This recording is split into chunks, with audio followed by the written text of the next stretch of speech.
Hello friends and welcome to the Southern Mountain Kitchen. Today we're making French toast.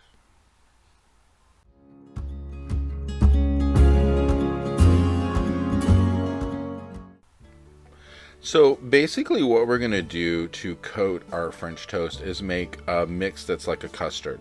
So we're going to add 2 eggs and break them up. Go ahead and mix them up. You need a whisk for this because it really does mix it up better.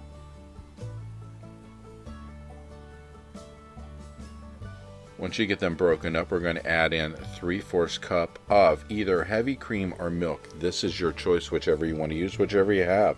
I used just regular milk and it worked fine.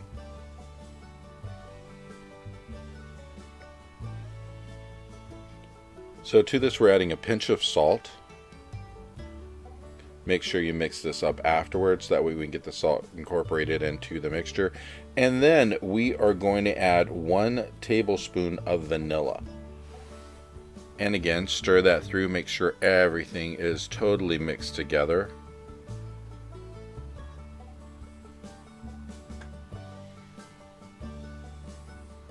Now with this mixture that I've done, you could do many pieces of toast. I was only making 3. But you could probably do maybe 5 or 6 if you wanted to.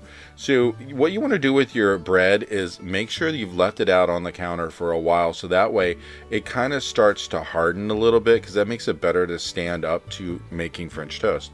And when you have it ready, dip it into the mixture we made and just go side to side, just making sure that it soaks up quite a bit of this custard mix. And then just do it a piece at a time. And I put mine into a container to the side just to sit until I got it all completely done, because we don't want to throw it into a pan yet, because if you're not ready, then you might scorch some of it or cook it too much.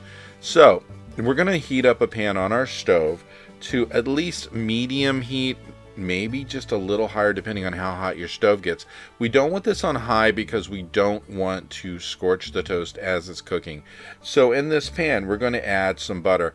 I would say maybe at least 3 or more tablespoons of butter. That way when it melts up, there's something to give some resistance when it's cooking the bread so it doesn't stick. So get it in there, get it melted, make sure your pan is really hot before we even get near it with the bread, because we want to make sure that we have a good coating of the bottom of the pan. So go ahead and stir your butter around, mix it back and forth until it's melted almost completely through. It doesn't have to be completely done, but you want to actually get butter all over the bottom of your pan. And you will know when this is hot enough because your butter will start doing a little sizzling and all, and you know that you're ready.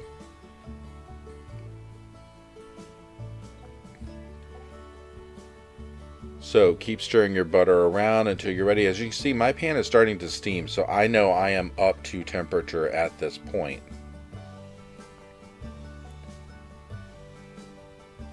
So when you go to put in the French toast pieces of bread, you're going to put them in just one at a time and give them a little room in the pan, so that way when you go to flip them, it's easy to get them to turn over. It might be a situation you don't have a skillet that's big enough. You have a grill top or one of those deals, you can easily do this in it. So once you get them into the pan, you had a lot of custard left over, I'm sure, if you only used like 3 pieces like me or whatever. So you might want to spoon some onto the top. If anything, this is just going to like put more flavor into your French toast. So go ahead and spoon it on, just put a good coating and go over top of it. One thing that I'm going to do to this that actually will help it when it gets flipped is I'm going to put a little bit of sugar over top of each piece of the French toast, because that's going to give it a hardened texture and make it a little bit better, like when you're going to cut it, or it even gives it a great flavor. And it's just one of those things where it's just making it a little bit more sturdy. And then to this, I am also adding a little cinnamon sugar because it gives it a great taste. You don't have to use that if you don't want to, but it's something that I like to use. So when your pieces of bread are in here, we're going to let them cook for at least 4 minutes on each side, and then we turn them, because that way, as you can see what's underneath of it. It's cooking very well. And it's just one of these things where you need to stay on top of this so you don't scorch it or burn it. Just make sure that it cooks evenly. And this is pretty much all you're going to do to this. By the time you're done and get ready to put it on your plate, it's going to be wonderful. You can add more cinnamon sugar on the other side, which I did, but like I said, you don't have to do that. So typically at this point, you are almost done as long as you do 4 minutes on each side. So this is really not hard to cook. It's just a quick and easy thing. Just monitor it and see if you want to flip it. You can add more sugar to this side of it. If you flip it over again, then that will cook it and give this side a little bit more of a hearty feel to it, so it's easier to cut. And when you're done, put it onto your plate.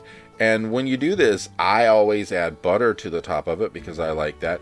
And you can use anything from maple syrup to any kind of flavored syrup you'd like. Normal syrup has a great taste on this. Maple does really kick.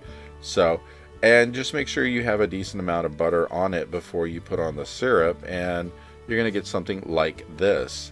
And then just pour your syrup over top.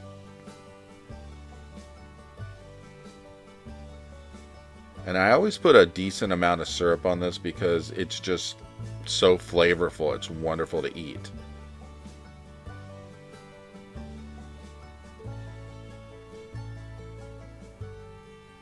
So when you're done, you get something that looks like this. And this is a crowd pleaser, especially, you know, if you have family and for visiting, holidays, whatever.